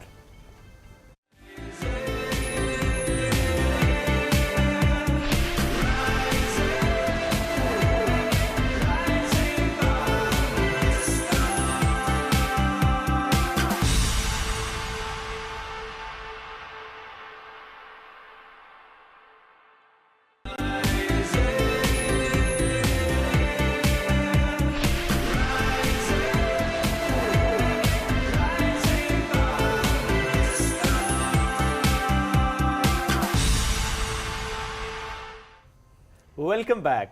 सबसे बड़ा मसला पाकिस्तान का क्या है, जो हमने कहा था 99.99% का मसला, सबीन, वो क्या है? वजन कम करना है जी, हमें वजन कम करना है, लेकिन एक हेल्दी वे में। अब लोग ये बातें करते हुए नजर आ रहे होते हैं, मुझे बड़ा अच्छा लगता है कि लोग कहते हैं हमें हेल्दी वे में, वरना क्या होता था, क्रैश डाइटिंग होती थी, पूरा पूरा दिन भूख हड़ताल होती थी, लोग इतना इतना खा रहे होते थे और बस पानी पे जिंदा होते थे, और उसके बाद शिकायत कर रहे होते थे हमारे बाल गिर गए, हमें मल्टीविटामिन्स की डेफिशिएंसी हो गई है, बहुत सारे हेल्थ कॉम्प्लिकेशन सामने आ रहे होते थे। और क्या होता था कि वही वजन 1-2 महीने के अंदर अंदर या उससे डबल या वही वजन दोबारा वापस आ जाता था लोगों का, जब वो नॉर्मल खाना शुरू कर देते। कुछ का नहीं भी आता था, लेकिन वो पता नहीं जिंदगी में क्या कर रहे थे, फिर वो मेहनत उससे महरूम थे। अच्छा, एक एक्ट्रेस हैं, उन्होंने भी एक डाइट प्लान शेयर किया था। उन्होंने कोई ऐसे ये नहीं कि उसको रिकमेंड किया था कुछ भी, शी जस्ट सेड कि मैंने उसको इस तरीके से लेके चला है। तो वो बताते कि बताइए अंडे क्या था, आपको कुछ याद है कि अंडे एग वाइट्स खाए थे, और आई थिंक पूरा महीना एग वाइट्स खाए थे, और फिर ग्रीन कुछ और भी शायद, हाँ अंडे थे, आई डोंट नो रिमेंबर, अंडे ग्रीन टी। इस कैटेगरी से बाहर है कि हमें वजन कम करना है, तो इस वजह से हम बहुत ज्यादा फोकस करके हम स्किप करते हैं ऐसी रील्स, है ना। तो आज जरा बात करते हैं कि किस तरह से आप हेल्दी तरीके से वजन को कम कर सकते हैं, क्या डाइट प्लान आप लोग फॉलो कर सकते हैं according to your health conditions, और आपकी जो बॉडी टाइप है उसके लिहाज से, आपकी एज के लिहाज से, और फ्रीक्वेंटली आस्क्ड क्वेश्चंस वो क्या होते हैं, तो इस बारे में जानने की कोशिश करेंगे। हमारे साथ मौजूद हैं जी न्यूट्रिशनिस्ट हैं मिनाहिल हारून। अस्सलाम वालेकुम, कैसे हैं? वालेकुम सलाम, मैं ठीक हूँ, आप लोग कैसे हैं? अल्हम्दुलिल्लाह बिल्कुल ठीक ठाक। मिनाहिल, एक सवाल ये जो बड़ा कॉमन होता है, क्या डाइटिंग के बगैर वजन कम हो सकता है? जी बिल्कुल हो सकता है। आपने बस होम बेस्ड कुकिंग करनी होती है, होम मील्स लेने होते हैं, बाहर से आप जंक बिल्कुल ना खाएं। सेकेंडली, आपका टाइम फिक्स होना चाहिए कि इस टाइम पे मैंने लंच लेना है, इस पे ब्रेकफास्ट लेना है। थर्डली, आपने डिहाइड्रेट बिल्कुल नहीं होना, वाटर इनटेक आपकी बहुत अच्छी होनी चाहिए। उसके अलावा आपकी जो प्लेट है उसके अंदर फाइबर होना चाहिए, जैसे कि सैलड हो गया या सब्ज़ी का कोई सालन हो गया, साथ में कार्ब और प्रोटीन इक्वली तीनों चीज़ें डिवाइडेड हों। सो ये सारी चीज़ें करें, और 30 मिनट्स का वर्कआउट या फिजिकल एक्टिविटी रखें, तो ये करते हुए आप लूज कर सकते हैं बिल्कुल। इसमें एक सवाल सबीना आ गया, आजकल एक सब्जी बड़ी चूंकि मौसम में है, टींडे खाने से वजन कम होता है कि नहीं होता? मैं ये सवाल इसलिए करूँगी, बहुत लोग टींडे नहीं खाते। आप खाती हैं? खा लेती हूँ बस, Okay. लेकिन You know the answer टींडों now. का वजन से क्या ताल्लुक? नहीं, मैंने सब्जी की बात की है। अच्छा ओके ओके, अच्छा टिंडे खाने टिंडे से स्पेसिफिकली इस बात सब्जी की है, टिंडे खाने से वजन कम होता है कि नहीं ऐसा होता? ऐसे बैकग्राउंड वैसा आपसे पूछूंगी बाद में। देखिए वज़न कम तब होता है जब हम अपनी कैलोरीज में रहते हुए खाते हैं और उसको उतना ही बर्न आउट करते हैं। तो हम किसी भी सिंगल फूड आइटम पे डिपेंड नहीं कर सकते। Okay. वैसे टिंडे अच्छे होते हैं, आपको हाइड्रेटेड भी रखते हैं, फाइबर है, तो खाने चाहिए। और जिन लोगों को कॉन्स्टिपेशन का मसला रहता है उनके लिए तो बहुत अच्छे हैं। आज का कैप्शन हो गया, टिंडे खाएं वजन घटाएं। टिंडों का मौसम है ना, टिंडे खाए बड़ा जरूरी होता है।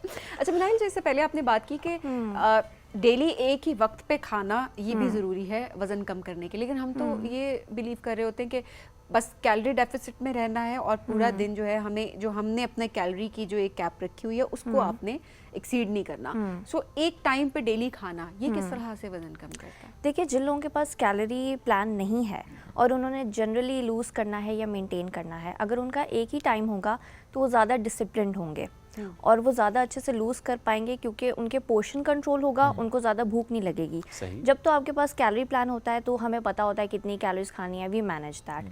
लेकिन जब कैलोरी प्लान नहीं है तो फिर उनको ज़्यादा भूख भी तो लग सकती है ना, और सही उनको बात क्या पता वो कितनी कैलोरीज खा रहे हैं। Very true.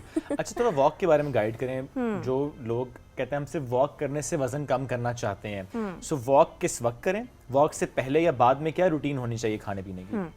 अच्छा, इसमें भी दो चीज़ें हैं कि आप वॉक किस लिए कर रहे हैं। अगर तो आप वेट लॉस के लिए कर रहे हैं तो आपने खाली पेट करनी होती है वॉक। ठीक है। और जैसे अगर हम सुबह के टाइम पे नहीं कर पा रहे खाली पेट वॉक, बहुत बिजी हैं, तो आप रात को कर लें, लेकिन उसका तरीका ये होना चाहिए कि खाने के 3 घंटे बाद आपने करनी है। ओह, खाने के फ़ौरन बाद वॉक नहीं होती। अगर खाने के फ़ौरन बाद आप वॉक करते हैं तो आपका जो जिस्म है वो डाइजेशन में लगा रहता है और वो आपका फैट बर्न नहीं होता क्योंकि अभी तो डाइजेशन हुई नहीं। यस। तो ये एक बहुत इंपॉर्टेंट पॉइंट है। इसके अलावा ये है कि आपने ब्लैक कॉफ़ी का इस्तेमाल करना है अगर आप चाहते हैं कि आपका वर्कआउट जो है वो ज़्यादा अच्छे से हो और आपका मेटाबॉलिज्म भी बूस्ट रहे और आप एनर्जेटिक भी अच्छा, रहो। कुछ लोगों को देखा है कि वो घी ऐड कर रहे होते हैं ब्लैक कॉफ़ी में सुबह और वो खाली पेट वो पी रहे होते हैं। सो ये भी बहुत अच्छा होता है। एक हेल्थ के पर्सपेक्टिव से भी बताएं, और क्या वज़न कम करने में भी ये हेल्प करता है? इनडायरेक्टली ये हेल्प करेगा। Okay. और ये उन लोगों के लिए बहुत अच्छा है जिनको कॉन्स्टिपेशन का प्रॉब्लम रहता है, आपके मेटाबॉलिज्म को बूस्ट करता है, जिनकी गट हेल्थ ख़राब रहती है उनके लिए अच्छा है। सो इनडायरेक्टली इन ये शॉर्ट अच्छा है। आपकी स्किन अच्छी रहती है। ओहो। आपकी गट हेल्थ अच्छी रहेगी तो आपकी स्किन अच्छी रहेगी। एंड द थिंग लोगों इज को कि मोटिवेट हेल्दी करना बड़ा फैट, जरूरी होता है ना। हेल्दी फैट है ना वो। हाँ। तो जो लोग फैट्स का इस्तेमाल इतना नहीं करते अपने डाइट में, तो ये बहुत अच्छा है, इस तरह से कवर हो जाता है। चलिए, उनका ये healthy बड़ा fat। बड़ा इंटरेस्टिंग क्वेश्चन जो भी हम आपसे करने लगे हैं, बिल्कुल। क्योंकि एक शॉर्टकट सबको चाहिए होता है और हमें होता है कि जी इतने दिन में हमारा इतना वजन कम हो जाना चाहिए। क्या 7 दिन में 8 किलो वजन कम हो सकता है? हो भी सकता है और नहीं भी हो सकता, ये डिपेंड अंडे वाली करता है डाइट से हो बॉडी सकता टाइप। है? वो जो हम सभी ने इनिशियली बात भी की थी ना, एक एक्ट्रेस का हवाला देके, ये अंडे वाली डाइट से 7 दिनों में 8 किलो वजन कम हो जाना। अंडे और ग्रीन टी। अंडे और ग्रीन टी, यस प्लीज। अच्छा, 7 kg तो नहीं हो सकता, लेकिन 3 kg ज़रूर हो सकता है। उसमें 2 kg तो वाटर वेट होगा आपका, ठीक है, और जो बचा 1 kg वो डाइट के थ्रू हो जाएगा क्योंकि आप इतनी कम कैलोरीज खा रहे हो, कुछ खा ही नहीं रहे हो, ठीक है। लेकिन ये है कि ये डाइट इसलिए मैं सपोर्ट नहीं करूँगी क्योंकि इसमें आपको मिनरल्स नहीं मिल रहे, वाइटामिन नहीं मिल रहे और आप लॉन्गर पीरियड के लिए कर नहीं सकते हो। लेकिन अगर जैसे किसी की शादी है या कोई फंक्शन अटेंड करना है, फिर आप कर सकते हो और बिल्कुल आपका 1 महीने में जो है वो 7 से 8 kg हो जाएगा आराम से। लेकिन 1 महीने में आप कर नहीं सकते। अब इसमें भी डिफरेंट तरह की डाइट्स आई हुई हैं। एक तो ये है कि सुबह में आपने ब्रेकफास्ट में 3 वाइट एग्स लेने होते हैं, फिर हाफ आवर के गैप से एप्पल और हाफ आवर के गैप से green tea. Okay, breakfast lunch dinner आपका यही होता है, ठीक है। एक Okay. तो एग डाइट ये वाली है, ठीक है। दूसरी ये है कि आपने एग्स के साथ जो है वो वेजिटेबल्स का इस्तेमाल करना होता है ब्रेकफास्ट लंच और डिनर में। और तीसरी किस्म की जो एग डाइट है उसमें हम फ्रूट्स भी डालते हैं, लो कैलोरी। तो ये 3 तरह की एग डाइट हैं जो अब एक एग डाइट का वेरिएशन जो है वो 2 में डिवाइड हो Okay. चुका है। ओके, लेकिन थोड़ा सा बताएं किसके लिए ये है और किसके लिए नहीं है दिस एग डाइट? अगर तो आपको डायबिटीज़ है, Okay. हाइपरटेंशन, ब्लड प्रेशर, ऐसा कोई मेडिकल प्रॉब्लम है, PCOS वगैरह, तो आप मत करो। अगर आप एक हेल्दी इंडिविजुअल हो तो आप ठीक है। 15 दिन इस डाइट को कर सकते हो। सिर्फ कोई शादी का फंक्शन अटेंड करना है या कोई सर्जरी है, लेकिन फिर यही बात है कि आपका रीगेन होगा, ओके, लेकिन फॉर लिमिटेड पीरियड आप कर सकते हो, फॉर 15 डेज। ठीक है। कोई बहुत ही आपको आखिर आ गई है कि शादी पे किसी जाना है और आपने वजन घटाना करना है ही तो करना है, या अपनी शादी है तो फिर भी लोगों को होता है कि हम जल्दी जल्दी झटपट जो है वो वजन कम कर। मेरी तरफ मत देखिए, मेरे पहले बड़ा कम था, मैं गेन कर रही थी। अच्छा मिनाहिल, एक और इशू, बड़े लोग ऑफेंड हो जाएंगे लेकिन बाकी पूछिए प्लीज। अच्छा, बहुत सारे लोग होते हैं जो वैसे थिन होते हैं या वैसे भी मोटे होते हैं लेकिन उनकी तोंद बहुत निकली होती है। ऑनेस्टली मैं इसको जरा प्लीज नहीं, मैं लिटरली बता रही हूँ, तोंद नहीं, देखिए आप हर्ट करें पेट लोगों को। निकला होता है, विसरल फैट पेट आप निकला लेकिन होता है। उसका कितना फायदा है, खुदा ना खास्ता आप कोई चीज आगे से आपको यूं आके लगे तो इतनी जो चर्बी के पल्ले लटके होते हैं उसकी वजह से बचत हो जाती है, आपके ऑर्गन्स प्रोटेक्ट होते हैं। सवाल की तरफ वापस आते हैं हम अपने। अच्छा मिनाहिल, लोग कहते हैं कि हम वैसे तो जो है वजन कम करना हमारे लिए इतना मुश्किल नहीं होता, लेकिन पेट को कम करना उनके लिए कहते हैं हमारे लिए बड़ा मुश्किल होता है। सो किस तरह से पेट को कम किया जा सकता है? अच्छा, 3 टाइप्स ऑफ बेली फैट होते हैं, ठीक है। Number 1 is stress belly, number 2 is protruding belly and number 3 is lower pouch belly. अब आप सर्च कर सकते हैं ये कैसी बेली होती है, या आपको इंटरनेट पे पता चल जाएगा। जो स्ट्रेस बेली है, बेसिकली उसमें ये होता है कि हम बहुत ज़्यादा स्ट्रेस ले रहे होते हैं जिस वजह से हमारा बेली फैट होता है। उसके लिए आप वर्कआउट पे डिपेंड नहीं करते हो, डाइट पे डिपेंड करते हो, और दूसरा अपने स्ट्रेस लेवल्स पे काम करते हो। कैसे? अच्छी नींद के साथ, मैग्नीशियम इनटेक से। मैग्नीशियम आपको डार्क चॉकलेट से मिल जाता है, वॉलनट से मिल जाता है। अब जो दूसरा टाइप ऑफ बेली फैट है वो प्रोट्रूडिंग है, जो outward kind of a belly fat होता है। ये किसी ना किसी लिवर इशू की वजह से होता है। जो ज़्यादातर स्मोकिंग करते हैं उनमें ये इशू होता है, आपका लिवर सही से काम नहीं कर रहा होता। तो इसमें क्या करना है, हाई प्रोटीन डाइट बिल्कुल नहीं लेनी, आपने वेजिटेरियन डाइट लेनी होती है, क्योंकि इसमें डाइजेशन नहीं हो रही होती। और इसमें अगेन आपके वेजिटेरियन डाइट काम करेगी लेकिन वर्कआउट काम नहीं करेगा, ठीक है। और लास्ट हमारे पास आती है लोअर पाउच बेली। इसमें ये होता है कि किसी ना किसी हार्मोनल इम्बैलेंस की वजह से होती है, और ये आजकल हर इंसान की जो आप बेली फैट देखते हो ये लोअर पाउच वाला ही है। लोअर पाउच हार्मोन्स डिस्टर्ब हैं। अच्छा, मेल फीमेल्स दोनों की बात करें? दोनों की बात कर रही हूँ। देखिए, हम लेट नाइट सोते हैं, हमें कोई ना कोई मेडिकल इशू हो चुका है, हम ओबेसिटी की तरफ ऑलरेडी हैं, फिर हमें पीसीओएस, थायराइड, ये प्रॉब्लम्स अगर आपको एग्जिस्ट करते हैं तो आपका जो है वो हार्मोनल बेली है, ठीक है, लोअर पाउच वाली। अब इसके लिए आपने डाइट करनी है, हाई प्रोटीन डाइट होगी आपकी, वर्कआउट करना है, वही सारी चीज़ें जो हमें टिप्स पता हैं। शुगर नहीं लेनी, जंक फूड, हाँ बस फॉलो करनी है। अच्छा, ये जो स्ट्रेस बेली है, जो आप स्ट्रेस की वजह से आपका पेट निकल जाता है, मेरी भी स्ट्रेस बेली है, क्या वो फैट होता है, या जिस तरह से हम स्ट्रेस लेते हैं तो हमारे खाने पीने की आदत वो चेंज हो जाती हैं, या आप स्ट्रेस लेते हैं तो ऑब्वियसली आपका ओवरऑल बॉडी का फंक्शन चेंज होता है, आपको ब्लोटिंग हो सकती है, कॉन्स्टिपेशन हो सकती है। क्या ये इस जुमरे में हम बात करें कि स्ट्रेस बेली होती है, या फिर बस वजन आपका बढ़ना शुरू हो जाता है स्ट्रेस की वजह से? नहीं, ये स्ट्रेस बेली इस तरह से है कि हम बिंज ईट करते हैं, हमें जो मिल रहा है हम खा रहे हैं, तो उसमें जब कैलोरीज ज़्यादा होती हैं तो वो आपकी स्ट्रेस बेली बन जाती है। ओके। अच्छा, ये जो कहते हैं कि अच्छा मर्दों का वजन जल्दी गिर जाता है, खवातीन का नहीं जल्दी गिरता, हालांकि दोनों इक्वली मेहनत कर रहे होते हैं, क्या वाकई ये दुरुस्त बात है?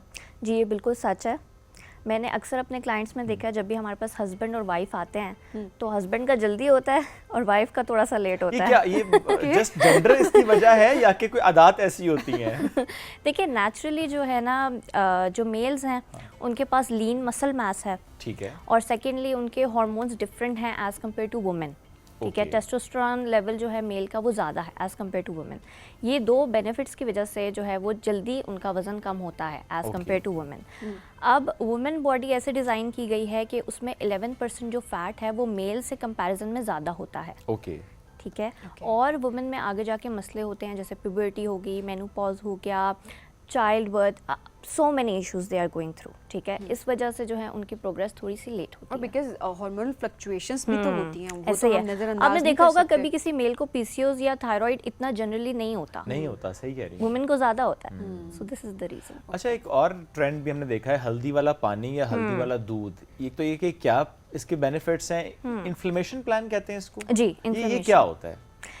बेसिकली अगर जैसे आप सुबह उठे हैं और आपकी रिंग टाइट हो गई है तो इसका मतलब आपको इन्फ्लेमेशन हो गई है बॉडी में। आपने देखा होगा शाम को वो रिंग खुद ब खुद ठीक हो जाती है, या आपका मुंह फूल जाता है या रेडनेस हो जाती है, तो ये बॉडी का रिस्पॉन्स होता है आपको बताने के लिए कि कोई ना कोई इन्फेक्शन या मसला हुआ है बॉडी को, ठीक है। So this is called age inflammation. ठीक है। अब इसमें ये होता है कि हम एंटी इन्फ्लेमेशन डाइट ये होती है कि जो चीज़ें आपको खाने में सूट नहीं कर रही, जैसे कुछ लोगों को मैदा सूट नहीं करता, दूध सूट नहीं करता, और अगर आप वो ले लेते हो तो ब्लोटिंग होती है, स्वेलिंग होती है। ओके।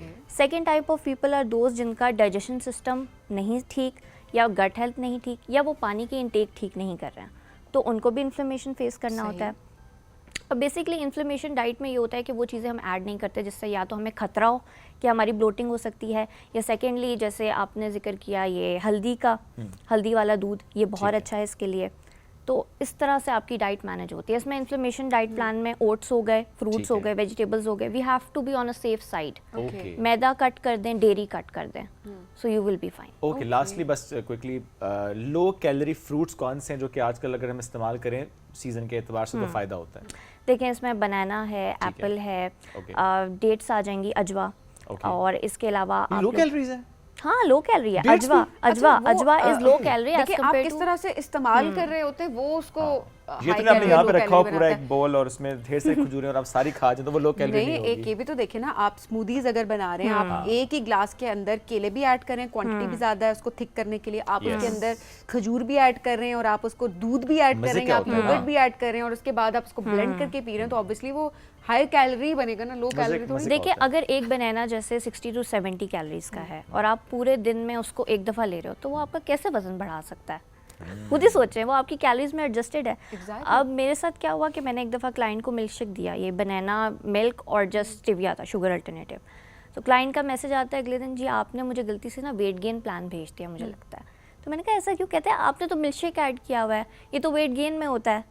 तो ये हमारा माइंडसेट ऐसा बन गया है कि मिल्क शेक्स का मतलब है वजन बढ़ेगा। हाँ। ये अक्सर वो लोग कहते हैं कि केले अलग खाएं, दूध अलग पिए तो पता नहीं वेट लॉस है, और अगर आप शेक बना के पिए तो वेट गेन है। हाँ। मिथ्स बनी हुई है। आपने सही कहा कि कैलोरीज डिफाइन कर रही होती हैं, आप जितनी कैलोरीज इंटेक करेंगे उसके हिसाब से आपकी चर्बी जो है ना वो बनेगी। अच्छा, बड़ा इंपॉर्टेंट क्वेश्चन, आखिरी सवाल जो कि बड़ा जरूरी है। आमों का सीजन है, मैंगो सीजन है अभी, क्या आम हाई कैलोरी फ्रूट है और या कितने फिर आम खा इससे भी सकते वजन हैं? कम हो और सकता कितने है? आम एक दिन में और खा कितने सकते हैं? आम एक दिन में खा सकते हैं अगर आपको वजन कम करना है या आपको वजन मेंटेन करना है? आप लोग एक दिन में 2 आम खा सकते हो, हैंड साइज, ठीक है। और जिन लोगों को डायबिटीज़ है या इनको इंसुलिन रेजिस्टेंस का मसला है, उन्होंने आमों का इस्तेमाल नहीं करना, ठीक है। उसके अलावा अगर आप नॉर्मल हो तो हेल्दी हो तो आप कर सकते हो आम का इस्तेमाल। और दूसरी टिप मैं ये बता देती हूँ कि आपने हमेशा आम से पहले प्रोटीन का इस्तेमाल करना है। जैसे आप 2 चिकन कबाब खाते हो और 1 आम खाते हो तो उसका इतना शुगर लेवल स्पाइक नहीं करेगा बॉडी में। तो इस तरह से आप आमों का इस्तेमाल करो तो खाने के बाद मसला नहीं आएगा। खाने नहीं, खाने के बाद नहीं, प्रोटीन के बाद। खाने के बाद नहीं, प्रोटीन के बाद। हाँ, तो ये जो होता है ना खाने के फॉर्म आपने ये रखे सारे ढेर उससे सारे, तो weight gain ही होगा कौन सा वेट आपका। गेन होगा? हाय हाय हाय, आम हो किसी और- खा था कि बहुत बड़ा है तो वो छोटे वाले आम लिए है। अब ये देखिए, मैंने कहा है कि एक हैंड साइज आप खा सकते हैं। अब जाहिर है, अब आपको इतना बड़ा हाथ अगर किसी का है तो 5 किलो का अगर हाथ है तो 5 किलो का आम बिल्कुल नहीं खाना। वो देखिए जी, हमारे कैमरे के पीछे भी पीछे कितने बड़े बड़े बड़े हाथ नजर आ रहे हैं हमें, लेकिन आपने अपने हाथ के आधे हाथ का आम खाना ये है। एक मतलब थैंक यू बात वेरी है। Much for joining us today. बहुत वैल्यूएबल टिप्स आपकी। प्लीज़ ये फॉलो भी किया करें, फिर फीडबैक भी दिया करें जिसने भी इसको फॉलो किया। अगर कोई सवाल भी तो हमें सवाल भेजा करें, आप भेज भी रहे होते हैं, ताकि नेक्स्ट टाइम जब मनाहिल आएंगे तो हम बताएंगे अच्छा मनाहिल आपकी इस डाइट को या इस प्लान को किसी ने फॉलो किया, उसका ये क्वेश्चन था। एक ब्रेक लेंगे, ब्रेक से वापस आएंगे, रहिए साथ। ये है राइजिंग पाकिस्तान।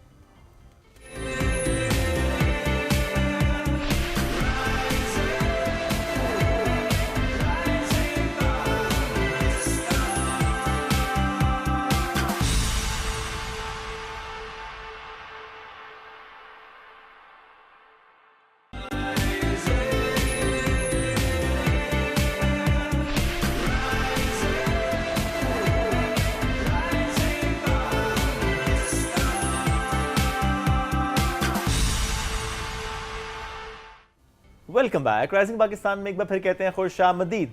अच्छा, शेर सिस्टर्स, जब हम ये टर्म इस्तेमाल करते हैं फ़ौरन से आपके माइंड में आ जाती हैं हरीपुर की वो 5 बहनें जिन्होंने CSS क्रैक किया।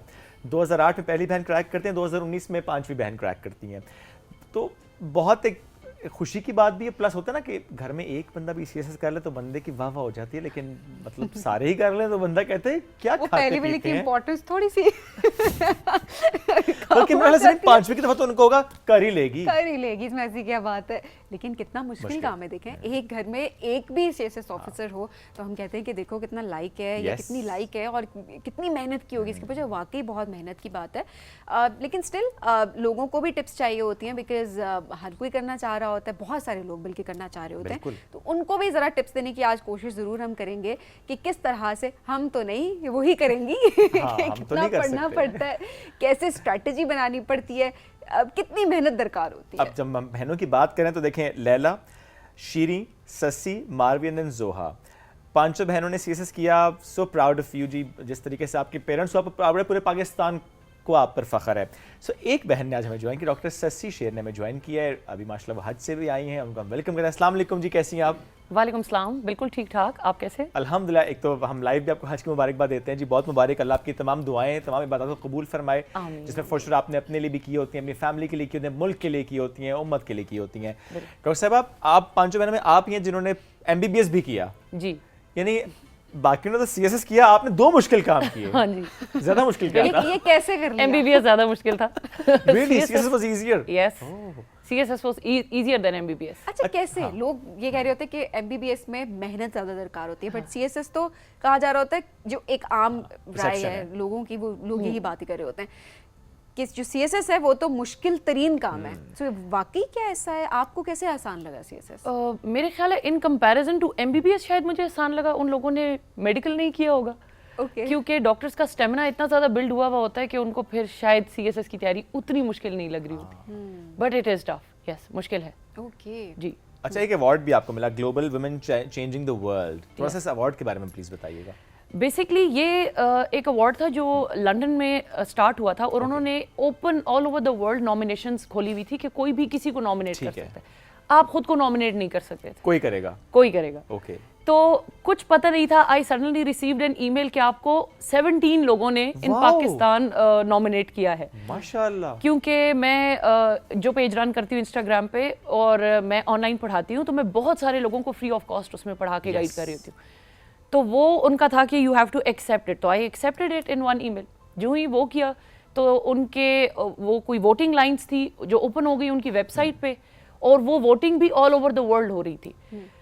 फिर मैं अपनी ज़िंदगी में मगन हो गई, अपनी जॉब और नॉर्मल काम पे लगी हुई, और अचानक out of nowhere I received an email with a video कि आपने जो है अपना 1 मिनट वीडियो भेजना है, क्योंकि ह्यूमैनिटेरियन इम्पैक्ट में आपको जो है वो चूज़ किया गया है।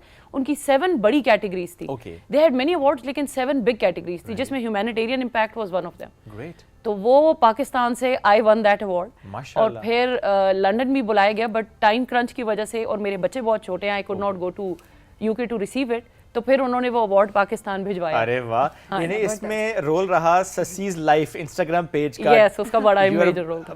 Most followed CSP officer Sasi's on Z Instagram. life, right? Yes, SASSYZLIF। इसमें जी क्या है? Sasi's life. हाँ, basically it was supposed to be with an apostrophe, S apostrophe Okay. Insta के नाम में आता नहीं ठीक था, है। तो मैंने एस किया, ससीज life, it was already taken, वो किसी का था, ओके। तो फिर उसको जेड के साथ करना पड़ेगा मजबूर, Sasi's life वो हो गया। ससीज लाइफ। सो ससीज लाइफ कैसे चल रही है? ससीज लाइफ इंस्टाग्राम पे भी अच्छी चल रही है और रियल में भी बहुत अच्छी चल रही है। रियल और इंस्टाग्राम लाइफ में फर्क है? नहीं, नॉट मच। हाँ, क्योंकि देखिए नॉर्मली में बात करते हैं इन्फ्लुएंसर्स के पर्सपेक्टिव से, जी बड़ा फर्क होता है, वहाँ पे आप कुछ और पोस्ट करते हैं, real life is different, but in your case I mean it's very real, आप क्योंकि टिप्स भी दे रही हैं, गाइड भी कर रही हैं, you are being mentor to so many जिनको आप गाइडेंस दे रही होती हैं, तो आई मीन वो बड़ा आपने उसको बैलेंस रखा हुआ है कि जो रियल है वही आपके इंस्टाग्राम पे भी है। एग्जैक्टली, वहाँ पे डेली ऑलमोस्ट मैं 500 मैसेजेस एटलीस्ट रिप्लाई करती हूँ, रिस्पॉन्ड करती हूँ 500 messages daily reply per day, CSS और PMS की गाइडेंस से रिलेटेड। Okay. तो I already have a number of 3000 students who were enrolled, okay. But daily के मेरे ख्याल है there in millions I believe, जो के डेली गाइडेंस वहाँ से ले रहे होते हैं। उसका बनाने का रीज़न भी यही था। 2019 में जब ये पेज मैंने स्टार्ट किया था, मैंने 17 में जब एग्जाम दिया, तो उससे पिछले साल CSS का पूरा पैटर्न चेंज हुआ था उस ईयर में, यस। हमारा सिलेबस चेंज हुआ, सब कुछ चेंज कर दिया गया, सब्जेक्ट्स चेंज हो गए, और ज़्यादा गाइडेंस कहीं पे अवेलेबल नहीं थी, and the officers that I tried to reach out, they were not of much help. और मैंने एकेडमी भी ज्वाइन की, वहाँ से बहुत हद तक हेल्प मिली, पर जिस तरह की मैं एक्सपेक्ट कर रही थी उस लेवल तक नहीं मिली। ओके। तो जब मैंने क्वालिफाई किया तो मुझे ये ना बड़ी स्पेस, एक गैप नजर आया कि ये तैयारी नहीं हो रही बच्चों की, और बहुत सारे लोग एकेडमीज अफोर्ड नहीं कर सकते, उनके लिए क्या हो रहा है। तो फिर मैंने ये पेज इस सोच से बनाया था कि I will be guiding people, और मैंने अपने दिल से अल्लाह मियाँ से ये एक पैक्ट भी किया था क्वालिफाई करते वक्त कि अगर मैंने क्वालिफाई किया तो मैं 100 लोगों को CSS क्वालिफाई करवाऊंगी without any charge, without any cost, without charging them at all. तो the list has reached 38 already. माशाल्लाह। आपने मन्नत मांग ली थी। मान लीजिए मैं 100 बंदे मैंने CSS पास करवाने हैं खुद गाइड करके। तो CSS वो ससीज life is playing role in that too. कितने लोग करवा चुकी हैं? 38 on record. I don't know, जो मुझे अब ना पता हो, जो कोई गाइडेंस लेके गए हो। 62 लोग अभी भी रहते हैं। लेकिन ससी हम चाहेंगे कि 100 से ज्यादा इसकी पर टारगेट तो पहले अचीव करना है ना। हाँ, तो base line is 100, it can go. हाँ, तो हम ये चाहते हैं कि थोड़ी सी टिप्स जरूर दें जिनको मुश्किल लगता है CSS, जो अभी तैयारी कर रहे हैं या जो आगे प्लान करें कि CSS क्वालिफाई करना है उन्होंने, क्या टिप्स हैं? पढ़ना ज़्यादा पड़ता है, स्ट्रैटेजी होती है, क्या कहेंगे आप? अच्छा, CSS का एक इशू ये है कि FPSC एक ही पैटर्न पे एक जैसे लोगों को पास नहीं करता। ठीक है। वो डिफरेंट टाइप के लोग, हर एक का डिफरेंट विजन होगा, हर एक ने आंसर डिफरेंट तरीके से लिखा होगा। आप 100 बंदों से अगर इंटरव्यू लेंगे 100 डिफरेंट आंसर्स आपको मिलेंगे। तो आई कैन जस्ट टेल कि मैंने तैयारी किस तरह की थी, इट माइट हेल्प पीपल। बच्चों का एक बहुत बड़ा मैंने चेक किया, देखा है कि उनका ये गलती है कि वो एकेडमीज एंड में जाके ज्वाइन कर रहे हैं। Last 3 months that is not how it should be.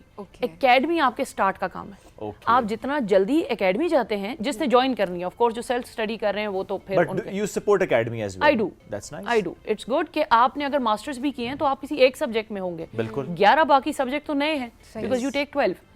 और उसके बाद आप एकेडमी पहले करके ख़त्म करें, एकेडमी के टेन्योर को फुल यूज़ करें कि उसमें अपने नोट्स बनाते रहें।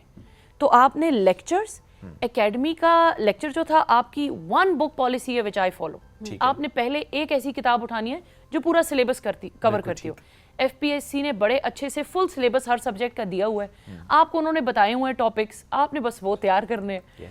तो वो आप टीचर का लेक्चर लेंगे, आप अपने नोट्स बनाएंगे, आप इंटरनेट की सोर्सेज यूज़ करेंगे, और उसके बाद आप उसको मिला के अपने एक लेंथी नोट्स बना लें। जब एकेडमी ख़त्म हो जाए तो उन लेंथी नोट्स को शॉर्ट नोट्स में कन्वर्ट करें, 1 या 2 पेजेस। ये मेरा तरीका है। और पेपर के दिन फिर वो आपके शॉर्ट नोट्स रिवाइज होने। You will not have enough time कि आप पूरी किताबें रिवाइज करते फिरें। आपके एक दिन में 2 पेपर होते हैं। सही बात है। और 6 दिन में 12 पेपर वाइंड अप खत्म। जबरदस्त। तो किताबें रिवाइज नहीं हो सकती। किताबें रिवाइज उस वक्त हो नहीं सकती। कि अभी भी ससी यही है कि essay is the most difficult part of CSS। जब हमने भी किसी वक्त में ट्राई किया था तो ऐसे अच्छा, आपने किया था? ये तो हमें ऐसे पता रह गया था ना, चुप करो। सो अभी भी ऐसे ही मुश्किल होता है। ऐसे ही है, ऐसे और प्रेसी, ये दोनों पेपर। ऐसे एंड प्रेसी है। यस, इंग्लिश जो है ना वो टारगेट है FPSC का। अच्छा, अब इसमें कुछ लोग ये भी कहते हैं कि ठीक है, आपने उस वक्त एकेडमी ज्वाइन करना या बाद में, जिस तरह आपने कहा कि आप नोट्स बनाए, तैयारी करें, ठीक है, उसकी एक इंपॉर्टेंस है, बट जो थ्रू आउट आपकी स्कूलिंग है, जो बचपन से आप पढ़ते आ रहे हैं, जितना आपने उसमें अच्छा पढ़ा है, वो ज़्यादा मैटर कर रहा होता है। स्पेशली जो बेस बनती है बच्चों की। हम शुरू में तो बच्चों को इतना ध्यान नहीं दे रहे होते, बट वही तो एक चीज़ है जो कि बच्चे आगे लेके चल रहे होते हैं। ऐसे ही है। इंग्लिश आपका जितना अच्छा एक्सप्रेशन है, और मैं अक्सर अपने स्टूडेंट्स को एक बात कहती हूँ, the more you read the better you right. अगर आप अच्छा लिखना चाहते हैं तो आप अच्छा पढ़ेंगे, और अगर आप अच्छा बोलना चाहते हैं तो आप अच्छा सुनेंगे। Very true. तो लिखने के लिए, क्योंकि CSS का पहले तो 12 पेपर्स आपने लिख के पास करने, तो इंटरव्यू तो बाद में आएगा, तब की तब देखेंगे। So you have to read books, और रीडिंग का हमारा ट्रेंड पाकिस्तान में कल्चर बहुत कम है। That is the dilemma. और हम देखते हैं सुनने का भी बड़ा कम है वैसे। सुनने नहीं, सुनने के मूवीज वगैरह फिर भी बच्चे देख रहे होते हैं। अरे मूवीज भी अब आजकल क्योंकि ऑप्शन आ चुका है, तो उसमें भी जाके वो क्लिक कर देते हैं दूसरी लैंग्वेज पे जो उनको होती है, जो उनको आसान लगती है। अच्छा, लेकिन इसमें ये भी है ना कि जो रूटीन आपने मैनेज करनी होती है, उसमें कुछ लोग होता है जो पूरा दिन रात पढ़ रहे होते हैं, बस जी सब कुछ छोड़ दिया, शादियां छोड़ दी, खानदान की मिलना मिलाना छोड़ दिया, सुबह से रात तक सिवाय पढ़ाई कर कुछ नहीं हो रहा। ये सही तरीका होता है CSS के लिए? That is the only thing? नहीं, नहीं। All work and no play makes Jack a dull boy, ये सही बात है। मैं जो अपने तैयारी करती थी तो मेरा टॉपिक बेस्ड होता था, टाइम बेस्ड नहीं होता था। बच्चे अक्सर पूछते हैं कितने घंटे पढ़ना है, भाई घंटे मैटर नहीं करते। आपके अगर एक सब्जेक्ट है जिसके 10 टॉपिक्स हैं और मैंने अपना टाइम टेबल बनाया कि मैंने 2 टॉपिक डेली करने हैं, 5 दिन में वाइंड अप करना है। अब अगर वो 2 टॉपिक्स मेरे 2 घंटे में ख़त्म हो गए तो I will enjoy the rest of the day. मैं चाहे फ्रेंड्स के साथ चली जाऊँ, चाहे मूवी देख लूँ। लेकिन अगर वो 2 टॉपिक्स मेरे 10 घंटे ले रहे हैं तो फिर I have to sit down for 10 good hours and do it. तो ये है मेरे ख्याल से कि it has to be topic based rather than time. Absolutely. अच्छा, आपकी वालदा इंस्टीट्यूट भी चला रही हैं। हाँ जी। ज़ाहिर है उनका रोल है आप सब बहनों की पढ़ाई में, तरबियत में, रूटीन में, एवरीथिंग वो पास ऑन करिए बाकी बच्चों में, विच इज़ वेरी गुड। उनके माएँ तो सबकी सांझी हैं जी। बिल्कुल। तो जो आपकी वालदा चला रही है इंस्टीट्यूट, उसका रिस्पॉन्स कैसे है और वहाँ पे किस तरीके से वो तैयारी कराती है, वहाँ पे आपकी कंट्रीब्यूशन क्या होती है? उसका नाम है सिविल सर्विसेज इंस्टीट्यूट, पिंडी में, रावलपिंडी में उन्होंने बनाई है। और उनका बनाने का विजन यही था कि जो इंस्टीट्यूट्स ऑलरेडी एग्जिस्ट करती हैं दे आर वेरी एक्सपेंसिव। बहुत सारे लाइक बच्चे मेरे तक भी आए, मेरे मदर तक भी आए कि वो लोग मॉम से गाइडेंस पूछ रहे होते थे कि आपने बेटियों को कैसा पढ़ाया। तो फिर बड़ी डिलिब्रेशन के बाद उन्होंने फाइनली कहा कि मैं एक इंस्टीट्यूट बनाती हूँ। उन्होंने कहा सारे घर आ रहे हैं पूछने, मैं इंस्टीट्यूट बना लेती हूँ। हाँ, जब और स्पेशली लड़कियों के लिए जो है वहाँ पे काफ़ी फैसिलिटेट किया। और फिर उन्होंने एक अपनी वो स्कॉलरशिप उसमें बनाई जो कि एक माँ जहाँ तक सोच सकती है, वहाँ पे सिंगल पेरेंट की भी है, ऑर्फन्स की भी है, नीड बेस्ड भी है। Think of any scholarship that you can think. 10 categories उन्होंने बनाई है। तो ऑलमोस्ट एवरी स्टूडेंट कम्स जो हाँ लाइक हैं, जो कि अच्छे ग्रेड्स हैं, उनके अपने ग्रेडिंग बनाई हुई है कि 90% प्लस को इतने देना है, उसको इतना इतना। तो इनका ये इतना अच्छा आइडिया था कि पहली बार जब ओरिएंटेशन कंडक्ट हुई तो there were 182 students who came for the orientation and 360 people were online with us in that orientation. But normally हम एकेडमी आई थिंक ओरिएंटेशन में 30-40 से ऊपर तो नहीं देखते जी, अराउंड इतने। तो वो उसका इम्पैक्ट अच्छा है। अब बैच 6 स्टार्ट हो रहा है, आज उसकी ओरिएंटेशन शाम 6 बजे है। ओके। तो all those who are interested they can join the orientation. अच्छा, इसमें क्या आप भी और आपकी वालदा भी या जो आपकी बहनें भी फॉर श्योर जहां मौका मिलता है आप गाइडेंस दे रहे होते हैं। वुमेन स्पेसिफिक ज्यादा होता है? अच्छा, लड़कियों को ज्यादा मौका मिलना चाहिए क्योंकि हम देखते हैं कि मौके कम हैं, हम देखते हैं चैलेंजेस ज्यादा हैं उनके लिए, सो उनको ज्यादा फोकस करते हैं आप लोग?